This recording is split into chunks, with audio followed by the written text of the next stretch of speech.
तेरा वचन मेरे पाँव के लिए दीपक है और मेरे मार्ग का उजियाला है। तेरा वचन मेरे पाँव के लिए दीपक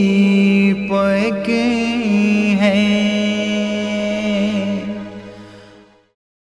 पहला पाठ इब्रानियों के नाम पत्र अध्याय 4 पद संख्या 12 से 16 तक।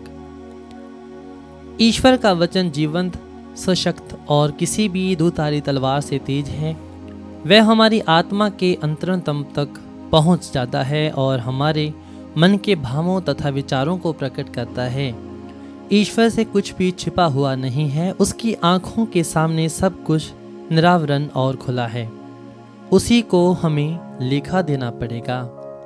हमारे एक अपने महान सहायक हैं, अर्थात ईश्वर के पुत्र यीशु, जो स्वर्ग पहुंच गए हैं। इसलिए हम अपने विश्वास में सुदृढ़ रहें। हमारे महायाजक हमारी दुर्बलताओं में हमसे सहानुभूति रख सकते हैं, क्योंकि पाप को छोड़कर सभी बातों में हमारी ही तरह उनकी परीक्षा ली गई है।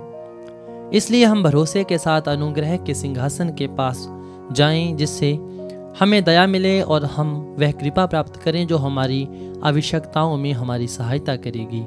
यह प्रभु की वाणी है। ईश्वर को धन्यवाद। भजन अनुवाक्य। हे प्रभु, तेरी शिक्षा आत्मा और जीवन है। अनुवाक्य। हे प्रभु, तेरी शिक्षा आत्मा और जीवन है। प्रभु का नियम सर्वोत्तम है। वह आत्मा में नवजीवन का संचार करता है। प्रभु की शिक्षा विश्वसनीय है। वह अज्ञानियों को समझदार बना देती है। अनुवाक्य। हे प्रभु, तेरी शिक्षा आत्मा और जीवन है। प्रभु के उपदेश सीधे साधे हैं। वे हृदय को आनंदित कर देते हैं। प्रभु की आज्ञाएं स्पष्ट हैं। वे आंखों को ज्योति प्रदान करती हैं। अनुवाक्य। हे प्रभु, तेरी शिक्षा आत्मा और जीवन है। प्रभु की वाणी परिशुद्ध है। वे अनंत काल तक बनी रहती है। प्रभु के निर्णय सच्चे हैं। वे सब के सब न्याय संगत हैं। अनुवाक्य। हे प्रभु, तेरी शिक्षा आत्मा और जीवन है। हे प्रभु, तू मेरा सहारा और मुक्तिदाता है। मेरे मुख से जो शब्द निकलते हैं और मेरे मन में जो विचार उठते हैं, वे सब के सब तुझे अच्छे लगे। अनुवाक्य।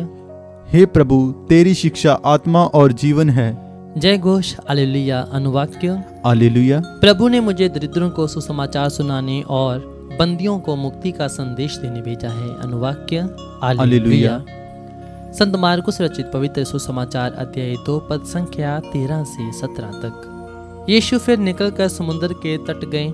सब लोग उनके पास आ गए और वे उन्हें शिक्षा देने लगे। रास्ते में यीशु ने अल्फाई के पुत्र लेवी को चुंगी घर में बैठा हुआ देखा और उससे कहा, मेरे पीछे चले आओ। और वह उठकर उनके पीछे हो लिया।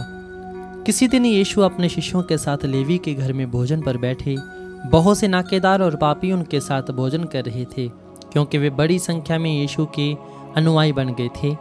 जब फरीसी दल के शास्त्रियों ने देखा कि यीशु पापियों और नाकेदारों के साथ भोजन कर रहे हैं, तो उन्होंने उनके शिष्यों से कहा, वह क्या नाकेदारों और पापियों के साथ भोजन करते हैं? यीशु ने यह सुनकर उनसे कहा, निरोगों को नहीं, रोगियों को वैद्य की जरूरत होती है। मैं धर्मियों को नहीं, पापियों को बुलाने आया हूँ। ये प्रभु का पवित्र सुसमाचार है। ख्रिस्त की जय।